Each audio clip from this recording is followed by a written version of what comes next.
America ഇറാന്റെ മുന്നിൽ ശരിക്കും നാണം കെടുകയാണോ ഇപ്പോൾ ചെയ്യുന്നത്? അമേരിക്ക മനസ്സിൽ കാണുന്നിടത്തൊന്നും ഇറാൻ ചെന്നെത്തുന്നില്ല. എന്നിട്ടും അമേരിക്ക ക്ഷമിച്ചുകൊണ്ടേയിരിക്കുന്നു എന്നത് എല്ലാവരെയും അത്ഭുതപ്പെടുത്തുന്നുണ്ടായിരിക്കണം. അമേരിക്ക ഏകപക്ഷീയമായി വെടിനിർത്തൽ നീട്ടിയിട്ടും ഇറാൻ അനുകൂലമായ ഒരു നിലപാടുമായി മുന്നോട്ട് വരുന്നില്ല. മറ്റൊരർത്ഥത്തിൽ അമേരിക്കയെ ഭയപ്പെടുന്നില്ല ഇറാൻ എന്ന് സാരം. ഇറാന്റെ വിദേശകാര്യമന്ത്രി അബ്ബാസ് അരാഗ്ചി പാകിസ്ഥാനിലേക്ക് വരാൻ തയ്യാറായപ്പോൾ അമേരിക്കയടക്കം ലോകരാഷ്ട്രങ്ങൾ ഒന്നടങ്കം ശുഭപ്രതീക്ഷയിലായിരുന്നു.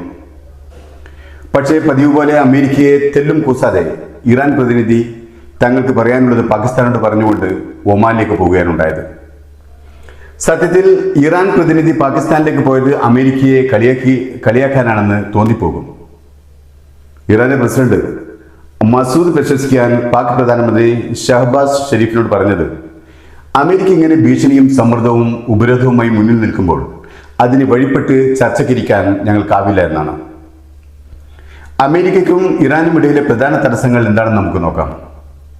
ഒന്ന്, അമേരിക്ക ഇറാനോട് ആവശ്യപ്പെടുന്നത് ഇറാന്റെ ആണവ പദ്ധതി പൂർണ്ണമായി നിർത്തണമെന്നാണ്.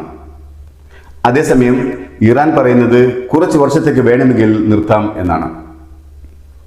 രണ്ട്, അമേരിക്ക ഇറാന്റെ 400 കിലോ സമ്പുഷ്ട യുറേനിയം വിട്ടു നൽകാൻ ആവശ്യപ്പെടുമ്പോൾ ഇറാൻ അത് സാധ്യമല്ലെന്ന് തുറന്നു പറയുന്നു. മൂന്ന്, അമേരിക്ക തങ്ങളുടെ തുറമുഖങ്ങളുടെ മേലുള്ള ഉപരോധം അവസാനിപ്പിക്കും വരെ തങ്ങൾ ഹോർമുസിന് മേലുള്ള നിയന്ത്രണം അവസാനിപ്പിക്കില്ല എന്ന് ഇറാൻ പറയുന്നു. അതേസമയം അമേരിക്ക പറയുന്നു ഇറാനുമായി വ്യക്തമായ ഒരു കരാറിലെത്തും വരെ ഹോർമുസ് അമേരിക്ക ഉപരോധിക്കും എന്നാണ്.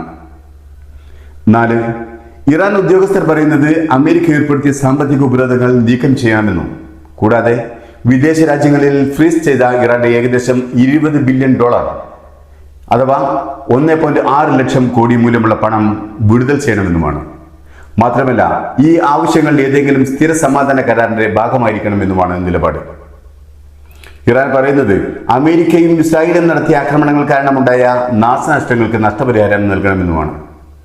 അതും ഏകദേശം $270 ബില്യൺ അഥവാ 22 ലക്ഷം കോടിയിലധികം രൂപ. ചുരുക്കത്തിൽ ഇറാന്റെ ആവശ്യങ്ങൾ അമേരിക്കയ്ക്കും അമേരിക്കയുടെ തീരുമാനങ്ങൾ ഇറാനും അംഗീകരിക്കാനാവുന്നില്ല. ഇറാന്റെ മുന്നിൽ അമേരിക്ക തീരെ നിസ്സഹായാവസ്ഥയിലായി പോകുന്ന കാഴ്ചയാണ് ഇപ്പോൾ നാം കാണുന്നത്. ഇറാന്റെ നിലപാടിന് മുന്നിൽ അമേരിക്ക പതറി പിന്മാറുന്നു എന്ന് തോന്നിപ്പോകും. ഇറാൻ സമാധാന ചർച്ചയ്ക്ക് വേണ്ടി കാര്യമായി ഒന്നും തന്നെ മുന്നോട്ട് വെക്കുന്നില്ല എന്ന തിരിച്ചറിവാണ് ട്രംപിനെ തന്റെ പ്രതിനിധികളെ പാകിസ്ഥാനിലേക്ക് അയക്കുന്നതിൽ നിന്നും പിന്തിരിപ്പിച്ചത്.